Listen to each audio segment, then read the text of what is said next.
Hi guys, welcome back to my channel Sangini group font. इस video में मैं class 9th के मैथ के सिलेबस के बारे में बताने जा रही हूँ। अगर आप हमारे चैनल पर नए हैं तो प्लीज़ हमारे चैनल को सब्सक्राइब करें, हमारी वीडियो को लाइक करें और शेयर करें। कोई भी क्वेश्चन हो यानी कि प्रश्न हो तो प्लीज़ इसे कमेंट करें। हमारे जो इस वीडियो में हम लोग जानने वाले हैं कि मैथ के सिलेबस में कितने चैप्टर्स हैं, कौन कौन से चैप्टर्स हैं और कौन सा चैप्टर कितने मार्क्स का आने वाला है मार्क्स परीक्षा में, ये भी जानेंगे हम लोग। तो अब हम लोग स्टार्ट करते हैं। Let us start. Chapter first है हमारा संख्या पद्धति। इस चैप्टर में हम लोग जानेंगे कि संख्या पद्धति क्या होती है, संख्याएं कितने प्रकार की होती हैं और इससे संबंधित प्रश्नों को हल करना सीखेंगे। अब हम लोग आते हैं चैप्टर 2 में। चैप्टर 2 में हमारा बहुपद है। इस चैप्टर में हम लोग जानेंगे कि बहुपद क्या होते हैं और बहुपद से संबंधित प्रश्नों को हल करना सीखेंगे। नेक्स्ट चैप्टर आता है हमारा चैप्टर 3। इस चैप्टर में हम लोग जानेंगे चैप्टर 3 निर्देशांक ज्यामिति। इस चैप्टर में हम लोग जानेंगे कि निर्देशांक ज्यामिति क्या होती है, इसके क्या प्रयोग हैं, चतुर्थांश क्या होते हैं और भी बहुत कुछ इससे संबंधित और भी प्रश्नों को हल करना सीखेंगे। ये चैप्टर हमारे एग्ज़ाम में 5 मार्क्स का आता है। चैप्टर 4 दो चरों वाले रैखिक समीकरण। इस चैप्टर में हम लोग दो चरों वाले रैखिक समीकरण के बारे में जानेंगे और इससे संबंधित प्रश्नों को हल करना सीखेंगे। चैप्टर 2 और चैप्टर 4 आपस में मिल करके कि इनसे संबंधित, इन दोनों चैप्टरों से संबंधित जो प्रश्न आते हैं वो एग्ज़ाम में हमारे लगभग 20 मार्क्स तक के आते हैं। सभी बोर्ड्स में अलग अलग मार्क्स हो सकते हैं। मैंने ये जो मार्क्स लिए हैं, ये जो मार्क्स मैंने ले रखे हैं, ये सब एवरेज मार्क्स हैं। आप अपने अपने बोर्ड्स के अकॉर्डिंग बिल्कुल एग्जैक्ट मार्क्स देख सकते हैं। मैंने तो एवरेज ले रखे हैं। ज़्यादातर इस तरह इतने ही मार्क्स के आते हैं। आपके बोर्ड के अकॉर्डिंग शायद कम या ज़्यादा, थोड़ा बहुत कम ज़्यादा हो सकता है, बहुत ज़्यादा नहीं होगा। जैसे ये 7 है तो शायद 5 भी हो सकता है किसी बोर्ड में 10 हो सकता है, इस तरह से। ठीक है, अब आते हैं हम लोग चैप्टर 5 में। चैप्टर 5 है हमारा यूक्लिड की ज्यामिति का परिचय। यानी कि इस चैप्टर में हम लोग जानेंगे कि यूक्लिड की ज्यामिति क्या होती है, इसका आविष्कार किसने किया है और इससे संबंधित प्रश्नों को हल करना सीखेंगे। चैप्टर 6 है हमारा रेखाएं और कोण। इस चैप्टर में हम लोग जानेंगे कि रेखाएं क्या होती हैं और कोण क्या होते हैं और इनसे संबंधित प्रश्नों को हल करना सीखेंगे। अब आता है हमारा चैप्टर 7 यानी त्रिभुज, ट्रायंगल। इस चैप्टर में हम लोग त्रिभुज के बारे में जानेंगे। त्रिभुज कितने प्रकार के होते हैं, कौन कौन से त्रिभुज होते हैं और त्रिभुज के क्या कोण होते हैं, इनके क्या प्रयोग होते हैं, इनसे संबंधित सभी प्रकार के प्रश्नों को हल करना सीखेंगे। ठीक है, अब हमारा चैप्टर आता है 8। चैप्टर का क्या नेम है? चतुर्भुज के इस चैप्टर में हम लोग चतुर्भुज के बारे में जानेंगे कि चतुर्भुज क्या होता है, चतुर्भुज कितने प्रकार के होते हैं, ये सब हम लोग जानेंगे। ठीक है गाइस, और तो और हाँ, ये भी जानेंगे कि इससे संबंधित प्रश्नों का हल करना भी सीखेंगे। ठीक, अब आते हैं हम लोग चैप्टर 9 में। चैप्टर 9 में पाठ का नेम है समांतर चतुर्भुजों और त्रिभुजों के क्षेत्रफल। यानी कि इस चैप्टर में हम लोग जानेंगे कि समांतर चतुर्भुजों का क्षेत्रफल के बारे में जानेंगे, त्रिभुज के क्षेत्रफल के बारे में जानेंगे और इनसे संबंधित प्रश्नों को हल करना सीखेंगे। चैप्टर 10 आता है हमारा। चैप्टर 10 का नेम है व्रत।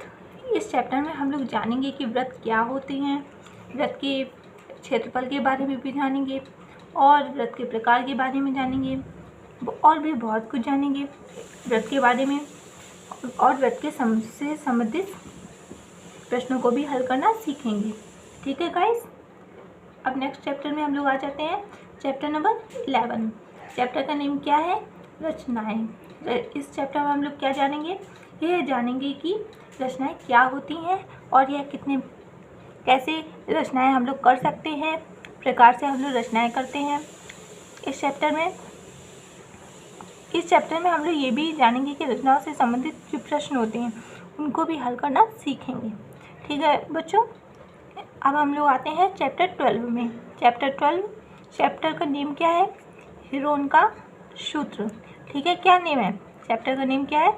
हीरोन का सूत्र। ठीक, इस चैप्टर में हम लोग जानेंगे कि हीरोन का सूत्र क्या है और इस हीरोन का सूत्र किसने खोज की। किसी ने तो भैया बनाया होगा, ऐसा थोड़ी कि बस ऊपर वाले ने ही खोज करके दे दिया। किसी कोई साइंटिस्ट होगा, उसने खोजा होगा, है ना। तो हर साइंटिस्ट हर चीज़, देखो ये संख्या पद्धति, इसे भी किसी साइंटिस्ट ने बनाया होगा, इसे भी किसी साइंटिस्ट ने बनाया होगा। तो सारे जो चैप्टर सभी किसी न किसी वजह से बने हैं। सब चैप्टर्स का अलग अलग तरह का यूज़ होता है। तो आप ये मत सोचिएगा कि कोई चैप्टर ऐसे ही दे रखा है, सबका हमारा यूज़ होता है, सबको पढ़ना बहुत ही अच्छा है। बहुत सारे चैप्टर बहुत अच्छे, बहुत ही अच्छे। और हीरोन के सूत्र के बारे में भी बताया जाएगा। इससे संबंधित जो सम्स होते हैं यानी प्रश्न होते हैं उन्हें सॉल्व करना, हल करना सिखाया जाएगा। ठीक है, अब हम लोग आते हैं नेक्स्ट चैप्टर में। चैप्टर नंबर 13, पृष्ठीय क्षेत्रफल और आयतन। इस चैप्टर में हम लोग पृष्ठीय क्षेत्रफल के बारे में जानेंगे और उससे संबंधित आयतन के बारे में जानेंगे और इन सब से रिलेटेड जो प्रश्न होते हैं उनको हल करना सीखेंगे। ठीक है बच्चों, ये हीरोन का सूत्र चैप्टर जो चैप्टर 12 है और चैप्टर 13 पृष्ठीय क्षेत्रफल और आयतन, इन दोनों चैप्टर मिल करके इनसे संबंधित जो प्रश्न होते हैं वो हमारी परीक्षा में 10 नंबर तक के पूछे जाते हैं। ठीक है बच्चों, अब हम लोग आते हैं नेक्स्ट चैप्टर, चैप्टर नंबर 14। ठीक, चैप्टर नंबर 14 में आता है हमारा सांख्यिकी। चैप्टर नंबर 15 में आता है हमारा प्रायिकता। ये दोनों ही बहुत ही अच्छे चैप्टर हैं। इन दोनों के बारे में बताया जाएगा, इनसे संबंधित जो प्रश्न होते हैं वो भी करवाए जाएंगे। और तो और ये जो चैप्टर हैं इनसे जो संबंधित प्रश्न होते हैं वो लगभग 8 नंबर के हमारी परीक्षा में आते हैं। हाँ, एक और शायद हमने इसका नहीं बताया, तो ये जो चैप्टर 5 से चैप्टर 11 तक के ये जो चैप्टर्स हैं ना, ये इनसे सभी से संबंधित जो प्रश्न हैं वो हमारी परीक्षा में 20 नंबर तक के पूछे जाते हैं। ठीक है बच्चों, मैंने सब तो बता दिया है, सारे चैप्टर्स के बारे में बता दिया कितने चैप्टर हैं मैथ के। क्लास 9 के मैथ के सिलेबस में टोटल मिला के 15 चैप्टर्स हैं। ठीक है, अच्छे से आप देख लीजिए इस जो सिलेबस है आप अपनी स्टडी टेबल के आगे लिख करके लगा लीजिए। आपको बिल्कुल याद कर लेना इस सिलेबस को, ये आपके एग्ज़ाम में बहुत ज़्यादा काम आने वाला है ये सिलेबस। जिस बच्चे को सिलेबस ही नहीं पता होता है तो पढ़ाई क्या भाई करेगा, वो सिलेबस पता होना चाहिए, सभी बच्चों को पता होना चाहिए, ये बहुत इंपॉर्टेंट होता है किसी भी। अब ये उसी तरह होता है कि जैसे आप किसी युद्ध पर लड़ने के लिए जा रहे हो और आपके पास आपको हथियारों की जानकारी ही नहीं है, इसी तरह हमें कोई भी जैसे पढ़ाई कर रहे हैं तो हमें पता होना चाहिए हमें क्या क्या पढ़ना है साल भर में। ये अगर हमें पता नहीं होगा तो हम लोग पढ़ेंगे क्या, तो आपको पता होना चाहिए। ठीक है, सब कुछ तो मैंने बता दिया। ठीक, कोई भी अगर क्वेरी हो तो आप मुझे कमेंट बॉक्स में लिख दीजिएगा, कुछ भी कोई भी सवाल हो वो भी लिख सकते हैं आप। और आपको मुझसे और भी कुछ सुविधा चाहिए तो फिर आप बता सकते हैं कि दीदी या मैम ये मुझे नहीं आ रहा है, ये चीज़ और भी प्रोवाइड करवा दीजिए तो और अच्छी हो जाएगी हमारी पढ़ाई। आप कहेंगे हम पक्का प्रोवाइड करवाएंगे। Okay, thank you so much, आपने मेरी वीडियो देखी। और अगर आप हमारे चैनल पे नए हैं प्लीज़ चैनल को सब्सक्राइब कर दीजिए।